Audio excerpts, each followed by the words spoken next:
in order to save James Walker, who got trapped while inspecting the well. James, the man who grew up with me and once saved my life.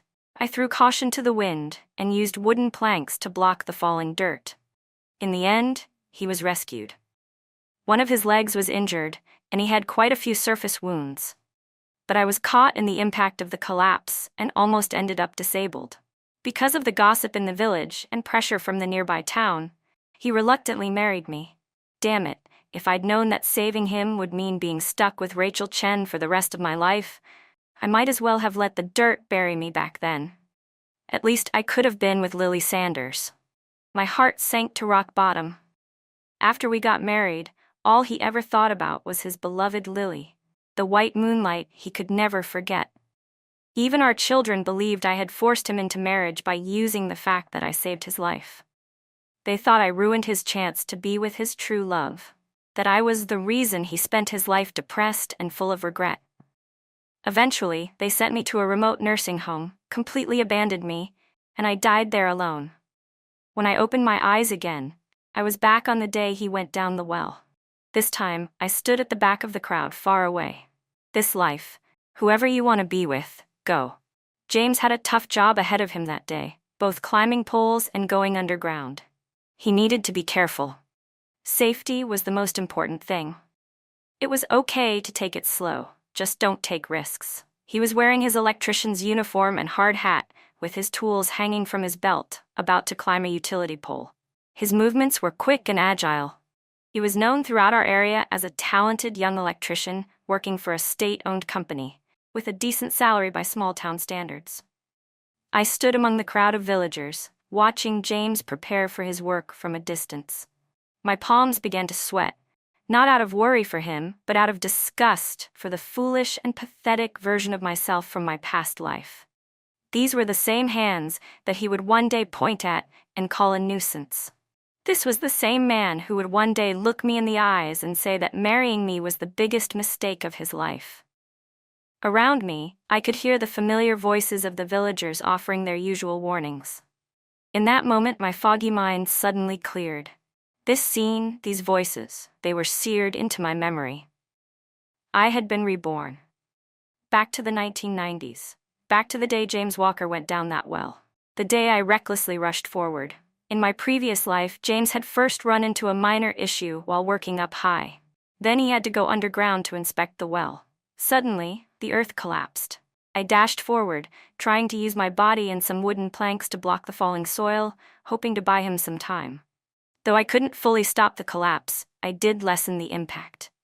When James was pulled out, one of his legs was injured. But I had my right hand crushed, and my internal organs were damaged. I was in treatment for a long time and barely survived. It was because of that act of saving him, along with the fact that James had saved me once before, that talk started spreading in town and the village. People said James owed me his life and should take responsibility by marrying me. Back then, society was simple. Gratitude mattered. Rumors spread like wildfire. Under that pressure, he married me.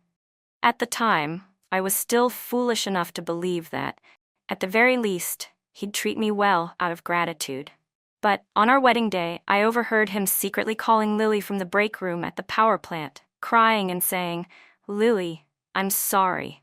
I can't marry you anymore. If there's a next life, I swear I'll marry you." Those words stabbed into my heart like a knife, but I endured it, thinking that love would grow over time. That if I gave him everything, his heart would eventually warm up. For decades after that, I handled all the farm work and chores, cared for his parents, raised the children, and made sure he never had to worry about anything at home. I never knew where most of his salary went. Our household expenses were covered by me living frugally and even secretly doing side jobs to make ends meet. It wasn't until our son turned 9 that I finally heard the truth from his own mouth. He said he would have rather been buried under that dirt than be stuck with me. That was when I finally realized James didn't just not love me, he resented me. And the children, influenced by him, came to believe I was a selfish woman who repaid kindness with cruelty. Looking back now, it's both tragic and absurd. I gave my entire life to a man who not only didn't love me, but actually hated me. Why hasn't James gone down the well yet? Did something go wrong? I looked up. James had already come down from the utility pole and was speaking with the foreman. In the early 1990s, power grid maintenance was a big deal. Everyone in the village was waiting to get their electricity back. After he climbed down, his expression didn't look good. I stood on the outskirts of the crowd, too far away to hear what he was saying, but I knew. He must have been uneasy about going into the well. In my past life, it was exactly this unease that caused him to hesitate, and that delay led to an even more serious collapse. This time, after coming down, he didn't look around for me like he did before. He simply frowned and argued with the foreman. I noticed him glance in my direction. Was he expecting me to rush forward like I had in the past? "I'm telling you," James said, "the situation down there's complicated, and the chain on this gear doesn't look right. It doesn't feel stable." "Quit whining," the foreman replied. "Every damn well's got some risk. Sure, the tools are a little old, but they're still usable. Everyone's waiting." James argued a little more, but the foreman looked at him, then at the well, clearly growing impatient. Eventually, James couldn't push back against the pressure from the foreman and the villagers urging him on. He didn't hesitate as long this time. After double-checking his gear, he prepared to go down the well. My heart pounded, partly out of dread for the impending disaster, partly to remind myself that I wouldn't throw myself in again. Just as James bent down and was about to lower himself into the well, the ground suddenly shook with a loud rumble. A deafening sound erupted from the well's edge. Dust filled the air as the piles of dirt and rocks around the mouth of the well collapsed in an instant. "It's collapsing! Quick, someone help!" the villagers shouted. The crowd instantly broke into chaos. People rushed forward, trying to dig away the dirt, but the cave-in was too heavy. The entrance to the well was quickly blocked by rubble. Cries and shouts filled the air. Some people threw themselves toward the well in desperation. Others backed away in fear. I stood still, unmoved. I watched the panicked crowd. I stared at the dirt that had buried the mouth of the well. My heart was calm. No fear, no guilt, just a deep sense of relief, as if I had finally laid down a heavy burden. This was the disaster I had once tried to stop with my own body. Without me to shield him, the collapse was perhaps more complete. His injuries could be worse this time, or the outcome, even more tragic. The ambulance arrived quickly. I watched the rescue team working in a rush, but I felt no emotion. "James Walker, this is your trial to face in this lifetime. The debt I owed you was repaid in full in the last one, with a disabled right hand and half my life."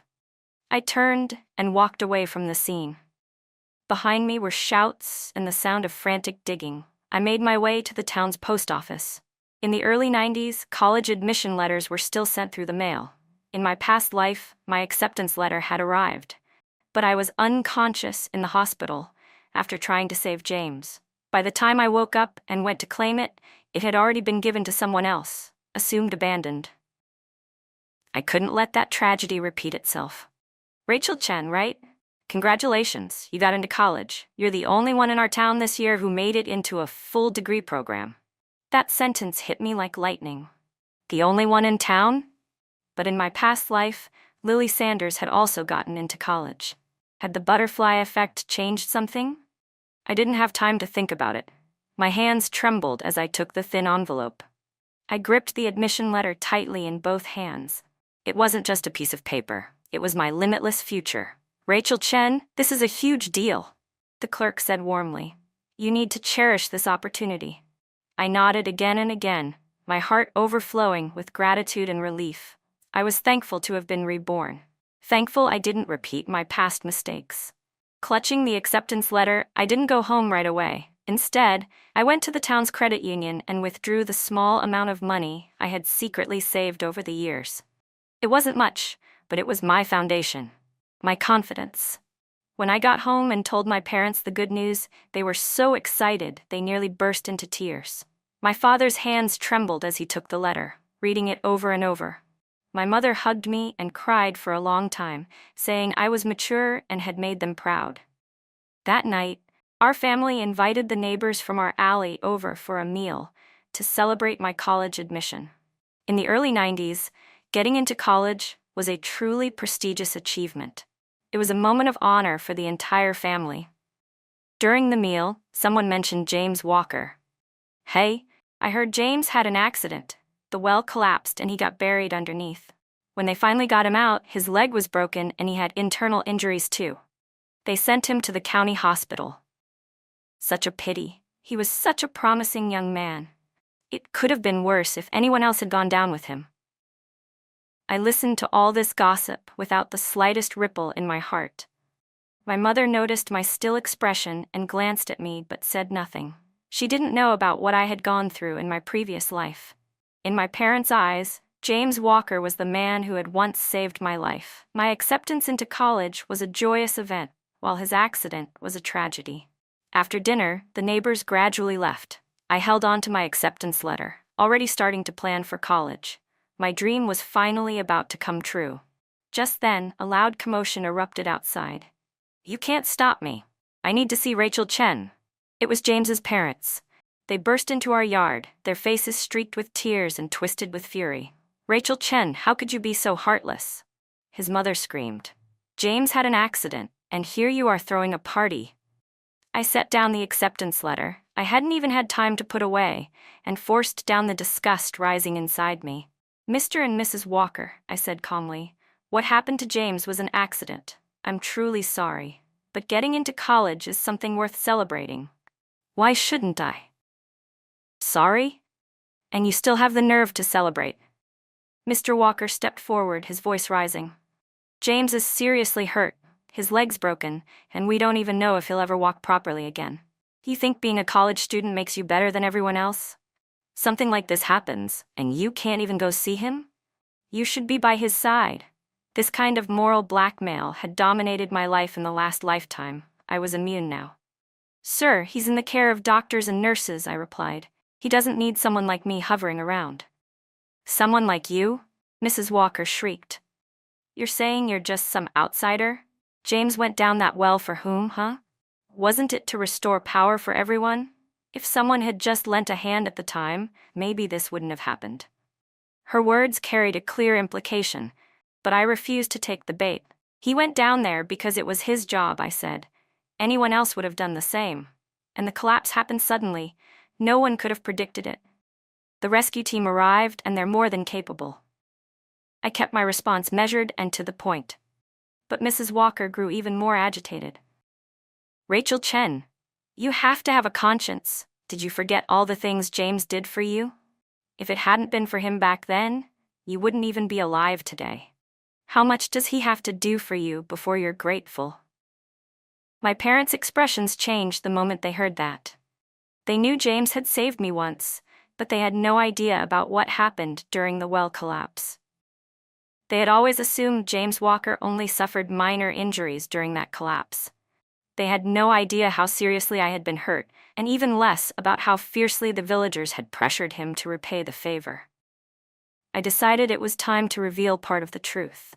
Mr. and Mrs. Walker, I said, James did save me a few years ago. I've never forgotten that, and I've always been grateful. But I got into college on my own merit. My future, my life, has nothing to do with your son. His broken leg is unfortunate, yes, but I am not obligated to take care of him, and I owe your family nothing. They froze, stunned by my words. Rachel Chen, a person should have a conscience. Mr. Walker snapped. James was injured trying to restore power for the villagers. You're one of those villagers, aren't you? And do you really think getting into college guarantees anything? What if something goes wrong? Those documents, your acceptance letter, your reference letter, they're important. What if you lose them along the way? Or something bad happens? Then everything's over. I immediately understood his meaning. That old bastard was threatening my college admission. That's exactly what they had done in my past life. A chill ran up my spine, turning instantly into a fury that scorched through me. So that was their plan? Hoping something would go wrong? I stared straight into Mr. Walker's eyes. Mr. Walker, I'll remember what you said, but my acceptance letter is in my own hands, and I'll be registering in person. Unless someone intentionally destroys or steals my documents, there's no reason anything should go wrong, right? The moment those words left my mouth, their expressions changed. Especially Mr. Walker. His eyes shifted, and he couldn't meet my gaze. They definitely knew something. Mrs. Walker recovered first and began wailing loudly, drawing attention. Oh, my poor son. He saved people and got nothing but cold hearts in return. Now he's lying in pain, and no one even cares. We're being threatened to. Mr. Walker, I said coldly, ignoring her theatrics, maybe your family has too much free time, always looking at what belongs to others. Let me offer you a word of advice. Mind your own business. Don't reach for things that don't belong to you. Some things come with legal consequences. Without another word, I left them crying and shouting in the courtyard and went back into my room. I locked the door behind me, both shaken and angry. Were they already planning to get their hands on my acceptance letter? I gathered my documents, my college admission letter, ID card, test permit, and every other critical paper, and locked them away in the most hidden drawer in the house. I checked them several times. These papers were my lifeline. I wouldn't let the tragedy of my past life happen again. In the days that followed, the Walkers didn't show up again, but I could still feel strange looks from people around the village. I ignored them, fully focused on preparing for school. My mother patched up my bedding by hand. My father scraped together money for travel expenses. College tuition and living costs were a big burden. Our family wasn't well off. I handed over part of the savings I had secretly stashed away, hoping to ease their worries. With less than a week before school started, I went to the town's high school to get a reference letter from my former homeroom teacher. Back then, that letter was a required document for registration. Once I had it in hand, I felt a huge sense of relief. On the way home, I passed by the town post office and stopped instinctively.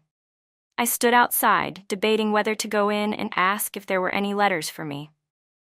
Just then, out of the corner of my eye, I caught a glimpse of two familiar figures. It was Lily Sanders and James Walker, who was leaning on crutches, one leg in a cast. They were coming out of a narrow alley beside the post office.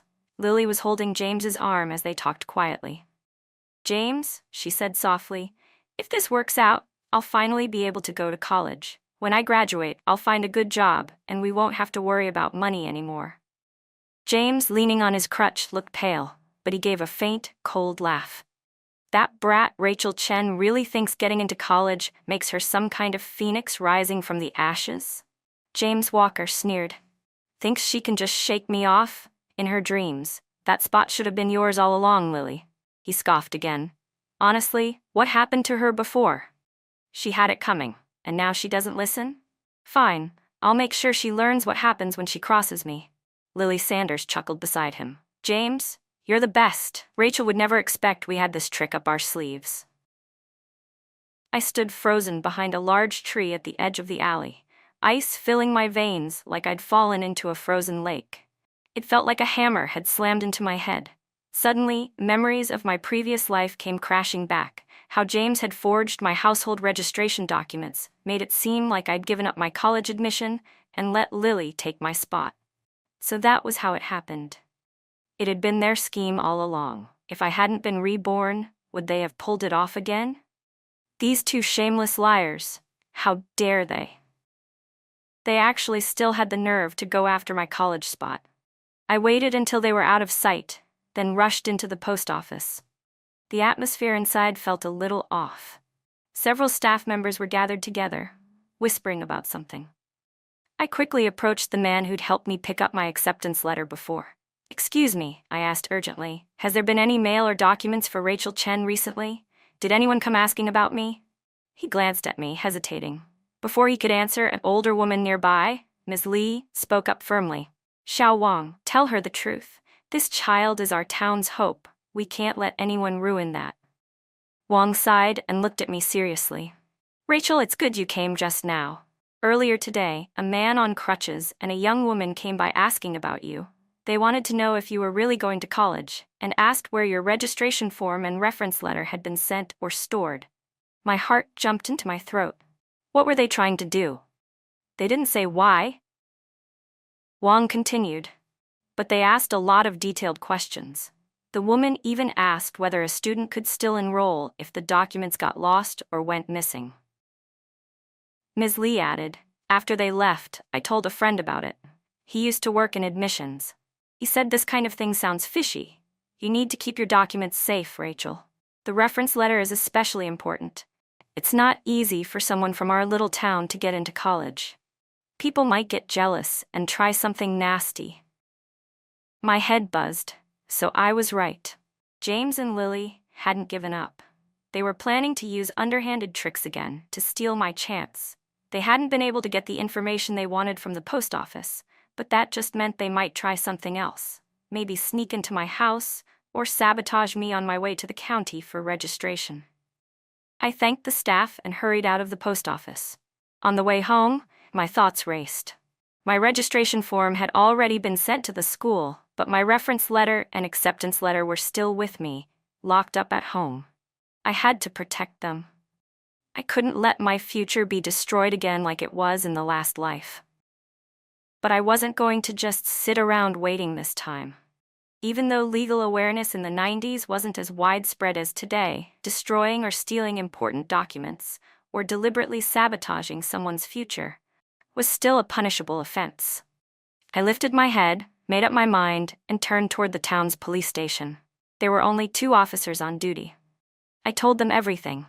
What I'd overheard James and Lily saying outside the post office, and how they had been asking about my college documents. The officers took it seriously right away. Back then, the college entrance exam was considered a national priority. Preventing someone from going to college was an extremely serious matter. And with James still recovering from an injury and Lily being distantly related to some local figures, it was even more complicated. They immediately took down a full report and said they'd begin an investigation. James Walker, Lily Sanders, so you thought I was weak and grateful, easy to manipulate? Not this time. I'm going to show you what happens when you mess with me. Not long after, I received a call from the police station asking me to come in. As soon as I arrived, I saw James and Lily being brought in by the officers. James had a cast on his leg and was hobbling in on crutches. James walked slowly, Lily Sanders trailing beside him, a panicked expression on her face. When they saw me sitting there, both of them froze. James's face changed instantly. He pointed at me and shouted, "Rachel Chen, was it you who called the police, you bitch? What are you trying to do?" Lily ducked behind him, then peeked out and stammered, "Rachel, sis, you misunderstood. We just went to the post office to ask a few questions. That's all, really." I looked at them coldly. There was no anger in my eyes, only indifference. The officer motioned for James and Lily to sit down and began questioning them about what had happened at the post office. At first, they denied everything, claiming they had just gone there for something else and happened to ask a couple of questions. But it was obvious the police already had leads. The questions came quickly and precisely. "You asked where Rachel Chen's college admission letter was sent, didn't you? And where her reference letter was being kept. Didn't you also ask whether she could still enroll if her documents were lost? What's your relationship with Rachel Chen? Why are you interested in this?" Faced with these direct questions, Lily began to sweat. Her eyes darted around, avoiding eye contact. James, though still trying to act tough, slumped in his chair with his crutches beside him. His confidence had clearly taken a hit. Eventually, under the pressure from the police and the testimony of the post office staff, they admitted they had indeed gone to the post office to ask about me. They tried to defend themselves, saying they were just curious and wanted to remind me. But that excuse didn't hold water with the police. "If you just wanted to remind her," the officer asked, "why didn't you contact Rachel directly? Why sneak around asking about her private and sensitive documents?" Neither James nor Lily had a response. "Were you planning to interfere with her college admission in any way?" the officer asked sharply. They immediately denied it, loudly. "No. Absolutely not." They didn't admit to any specific plan, but their actions, digging into private, critical documents, were suspicious enough. It was harassment and hinted at criminal intent. Given the legal framework and the fact that no actual harm had yet occurred, the police decided on a disciplinary approach. James and Lily were given a serious warning. They were made to write statements promising they would no longer harass me or interfere with my admission in any way. Their behavior would also be reported to their respective workplaces or village committees. This punishment was lighter than what Lily had received in my past life. She had ended up in prison, But to me, it was enough. I had crushed their scheme before it had a chance to begin, and made them pay a price, at least publicly, in reputation and in an official police record. In that time, for someone working at a state unit and his beloved white moonlight, it was a deep humiliation. As we walked out of the police station, James and Lily followed behind me. "Rachel Chen, you went too far," James shouted. "It was just a few questions. Did you really have to call the cops?" "Rachel, sis," Lily added tearfully, "why are you doing this to us?" I turned around to face the two people who had cast such a dark shadow over my previous life. James, with a cast on one leg, and Lily, disheveled and defeated. "You think I hurt you?" I said with a cold smile. "James Walker, Lily Sanders, you were the ones digging around behind my back, asking about my college admission. Even asked what would happen if my documents got lost, and you want me to believe you had no ill intentions?" I looked at them both, voice steady. I was just protecting my legal rights. Then I looked James straight in the eye. "You're still recovering from an injury, yet you're dragging Lily all over town just to sabotage my future. That's real devotion, huh? You'd do anything for her." James's face turned pale. I was just worried you'd leave and forget all about us. And besides, wouldn't it be better if Lily got the spot?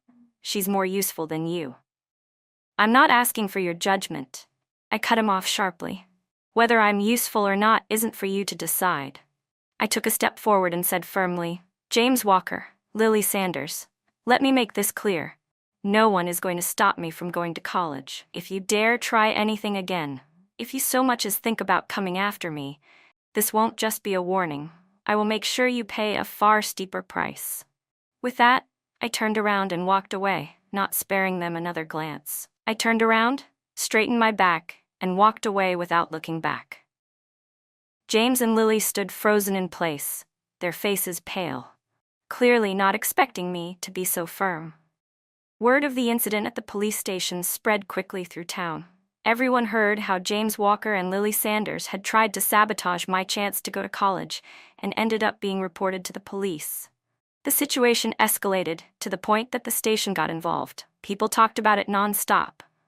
What a disgrace. Trying to steal someone's college admission letter and reference documents. Who does that? James must be out of his mind, letting go of Rachel Chen just to mess around with Lily Sanders. And who's Lily really? That girl only cares about money. Word is she didn't get into any good school. She must have been jealous of Rachel and wanted to take her place. In those conversations were reflections of people's hunger for opportunity, their deep-rooted belief that education was the only path out of poverty, and their plain contempt for those who tried to steal what others had worked for. James and Lily became the laughingstock of the entire town. James was formally reprimanded at the power plant, not fired, but the damage to his reputation was done. Lily was reportedly scolded harshly by her family, and her name was now stained. It would be hard for her to find a respectable marriage match in the future. I ignored the gossip. School was approaching, and I focused all my energy on packing and preparing. But James wasn't ready to give up. Maybe it was because of his bruised pride, or maybe it was the twisted need for control still buried inside him. He started showing up at my house every day, dragging his injured leg, hobbling around on crutches. At first, he kept his distance, watching from afar. Then, he got bolder, walking right up to the front gate, trying to start conversations.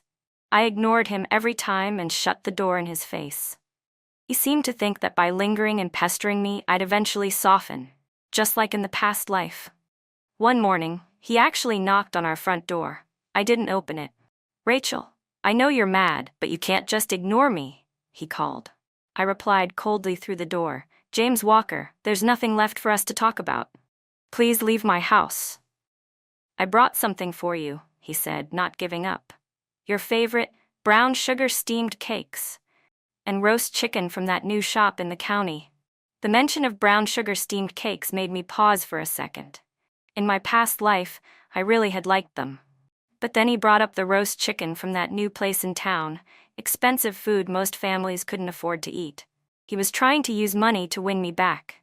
The thought was both laughable and disgusting. Even now, he believed a few treats, a little money, could sway my heart. He never really knew me. He never cared what I truly wanted.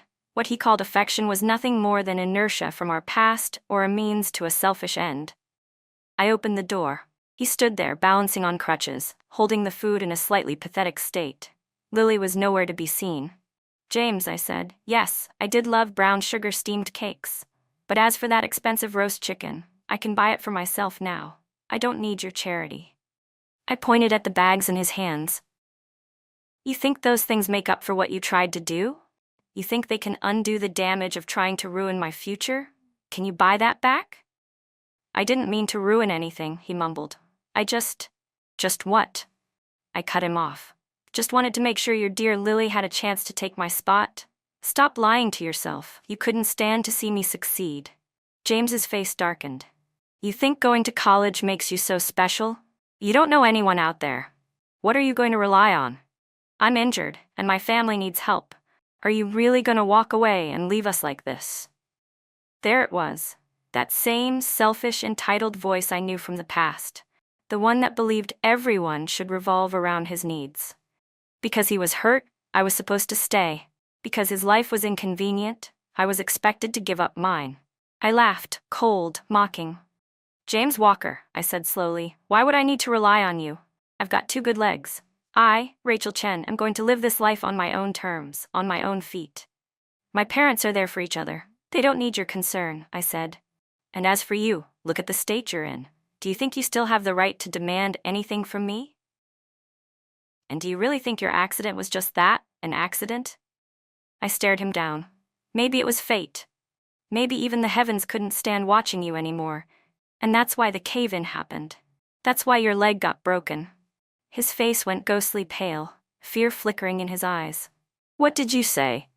I said, "Don't ever come bothering me again." My voice was cold and steady. "Whatever happens to you, it has nothing to do with me.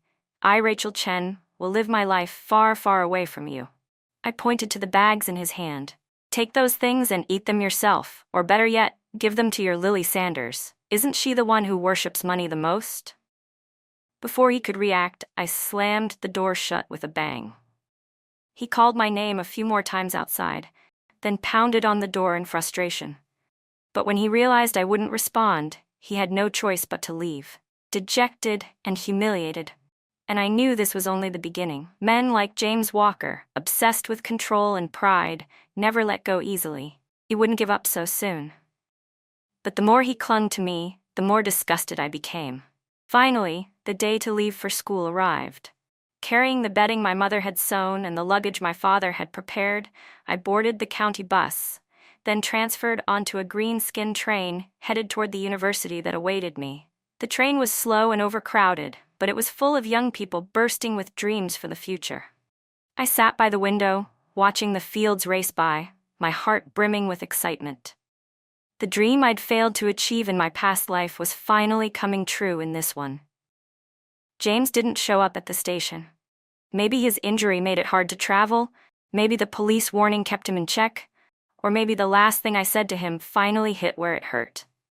Whatever the reason, the journey went smoothly. Over the next 4 years at university, I devoured every bit of medical knowledge I could. College life in those days was simple and austere, but my spirit was full. The library had more books than I could ever finish, and the lab had experiments that stretched my skills every day. I studied hard, fought for scholarships, and took part-time jobs between classes to ease my family's burden. At college, I met many brilliant people, students from across the country, professors with vast knowledge. No one here knew I had once lived through a bitter, loveless marriage. No one saw me as a burden or someone disposable. I was simply Rachel Chen, a driven medical student chasing her dream. And that's when I met William Zhang. He was a year ahead of me, one of the top students in the medical program. He was steady, kind, and full of ideals. Slowly, our bond grew deeper than just classmates or friends. He respected my choices, supported my ambitions. He knew I didn't come from a wealthy background, but he never looked down on me for it. In fact, he admired my perseverance even more. The future he painted wasn't a cage like the one James tried to trap me in. It was a shared vision, full of purpose and progress. By the late 90s, job assignments after graduation were still common, but things were beginning to shift toward two-way selection. After graduating, William chose to return to our county hospital. He said that was where he was needed most, and it would make it easier to be near me. By then, our relationship was already serious, and both families approved of us. During my 4 years of college, I never returned home. Partly because of the long distance and expensive tickets, but partly because, deep down, I still had a lingering need to run from the past. I kept in touch through letters and phone calls to let my parents know I was safe. As graduation approached, the county hospital sent an official offer letter to my university, inviting me to work there after I graduated. William had helped recommend me for the position. Being able to return close to home and at the best hospital in the county filled me with satisfaction. And just like that, I graduated smoothly, holding my college diploma and an official offer from the county hospital. Once again, I boarded the green-skin train and returned to the county town. The place had changed a lot, more tall buildings, more cars on the streets. I walked out of the train station carrying my simple luggage, and the moment I stepped through the exit, I spotted the people waiting for me. Alongside my parents and William Zhang, who had come to welcome me, there stood James Walker. James looked even more worn down than 5 years ago. His hair was streaked with gray, and that injured leg of his still hadn't fully healed. He walked with a limp. His eyes no longer carried their old defiance. Instead, they were filled with a weathered fatigue. When he saw William standing beside me, he froze like a statue. The county train station bustled with people and noise. "Rachel, you're back," he said quietly. I looked at James, my tone calm. "It's been a while." William stepped forward and offered his hand with a polite smile. "You must be James Walker. Rachel often mentioned you." "I'm William Zhang, Rachel's fiancé." James snapped his head toward me, disbelief written all over his face. "No way. Rachel, what fiancé? Why didn't I know anything about this?" I answered evenly. "Well, now you do. We're getting married next month." James dropped his crutch and hobbled forward, grabbing my arm in desperation. "I don't believe it. You're lying to me. You love me. How could you marry someone else?" His grip was painfully tight, his eyes wild with despair. He clung to me like a drowning man. William quickly stepped in, gently but firmly freeing my arm from James's grasp.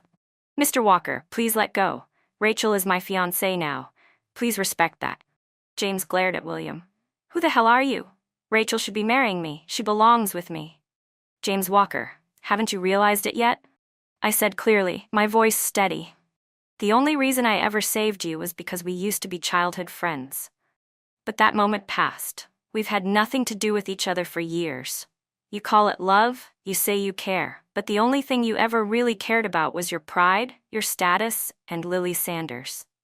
I looked at his twisted, furious face and continued, word by word, "You're bitter because you lost your job, because Lily left you when your leg didn't heal. Now you're broke, have no influence, no future, and you think you still have the right to say I should marry you? James Walker, you're not good enough for me. You never were." I didn't give him a chance to reply. I took William's hand and walked toward the car with my parents. It was a brand new Santana that William had brought. James didn't even bother picking up the crutch he had dropped behind him. He limped after us, calling my name, begging me not to leave. But I didn't look back. From the rearview mirror, I saw him fall to the ground behind us, struggling awkwardly to get up, then finally collapsing in defeat. He just sat there on the dirty pavement, like a piece of trash discarded by the world, watching our car disappear into the distance. His figure grew smaller and smaller until it vanished entirely from my view. I had finally completely said goodbye to my past life, and to James Walker. Back home, my parents saw the car William was driving and took in his composed, dependable manner with great approval. My mother took his hand and asked him question after question, reminding him again and again to take good care of me. My father, a quiet man by nature, didn't say much, but the pride in his eyes as he looked at me said everything. That night, William stayed for dinner. Over the meal, we talked about work and our plans for the future. He had already established himself at the county hospital and was considered a key member of the department. He told me that he'd already arranged everything. Once I reported in, I could go straight to work in the outpatient clinic. Looking at William's gentle smile and hearing the well-thought-out plans he'd made for me, I felt a profound sense of peace settle in my heart. This was the future I had always wanted. One built together, where I was respected, cherished, and treated as an equal. The following month, William Zhang and I held our wedding. His parents, both intellectuals, were thoughtful and understanding. Despite me coming from a rural background, they were genuinely pleased to have me as their daughter-in-law. James Walker didn't attend our wedding. He didn't send any congratulations either. My parents guessed it was probably because of his leg, or maybe because of how things had ended between us. They figured he was too embarrassed to show up. But I didn't care in the slightest. His world no longer had anything to do with mine. After the wedding, I officially began working at the county hospital. Thanks to my solid academic background, the school's recommendation, and William's established connections within the hospital, I adjusted quickly to the job and soon earned the trust of both the leadership and my colleagues. One day, while I was on duty in the outpatient clinic, a patient was rushed in from the ER. The nurse said he was a worker from the power plant who had made a mistake while working at a height, was electrocuted, and then fell. His injuries were severe. After he was taken to the ward, I learned from my colleagues that the patient was none other than James Walker. His leg had never properly healed, but desperate to start earning again, he had pushed himself to return to work, recklessly, despite the danger. This time, the accident was even worse. Not just his leg, his spine had also been damaged. There was now a risk of permanent paralysis. I walked to the doorway of the hospital room and looked in. James lay on the bed, completely wrapped in bandages, only his eyes capable of moving. The once strong, confident man was now reduced to a lifeless shell. I didn't go inside. I was just a doctor. He was just a patient. That was all. A doctor's duty is to treat and save lives, but emotionally, all I felt for him was numbness and disgust. A few days later, I heard a loud argument echoing through the hallway. It was coming from James Walker's hospital room. "James, what am I supposed to do with you like this?" A sharp, angry voice screeched. "You're paralyzed. Who's going to support me now? Didn't you say if I helped you, you'd get me a good job once I got into college? And now, you're nothing but a useless cripple." It was Lily Sanders. Her voice was shrill and biting. "Lily, you can't treat me like this," James pleaded. "I did all of this for you. Didn't you say you loved me?" "Love you? Don't be stupid," she snapped. "I wanted your job as an electrician and that little bit of money you made. I thought you could help me get registered as a city resident and find a job. But first, you broke your leg, and now you're completely paralyzed. What good are you to me now? You tried to stop Rachel from going to college, and in the end you gained nothing. Idiot. Back then, when you begged me to help dig into Rachel's college documents, you promised me that if I got you her spot, you'd marry me." "That was then," James groaned. "I thought I could pull it off. Instead, I got into trouble, and you didn't get anything either. Well, now you're crippled. Why should I stick around for you?" Lily snapped. "And don't forget, you still owe me money. All that cash I spent helping you make connections. You better pay it back." "I have no money, none," James cried. "No money? Then why don't you just go die?" Their argument grew uglier, louder, and then I heard the sharp crash of something being slammed over, furniture knocked down, maybe even broken, followed by James's agonized screams. I stood silently at the far end of the hallway, listening. This was James's beloved white moonlight. This was the person he had betrayed everything for, chasing after some fantasy of advantage and ambition. And now all that remained between them was blame and desperation. A few days later, a horrifying rumor spread through the hospital. During a visit, Lily and James had a violent argument. He lost control and, in a fit of rage and despair, stabbed her with a fruit knife he had hidden away. The wound was serious. His own condition also worsened due to the emotional strain and the impact of his injuries. He was now on the brink of death. They said the fight was about money. I didn't ask about the details. I didn't care. That tragedy, born of greed and selfishness, built on money and manipulation, was the bitter fruit James Walker and Lily Sanders had sown with their own hands. And now, they were finally reaping the consequences they deserved. News of James injuring someone fatally and eventually dying in the hospital sent shockwaves through our community.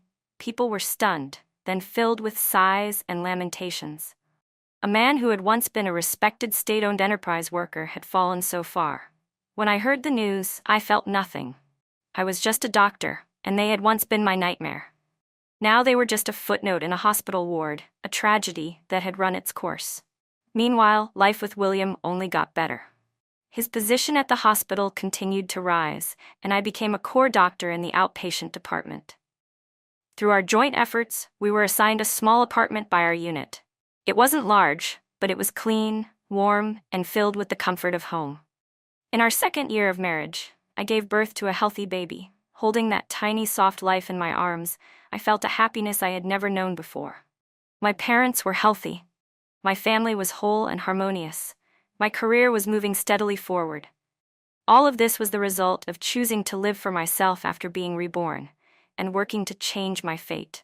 From the late 90s into the new millennium, China changed dramatically. Healthcare improved. Living standards rose.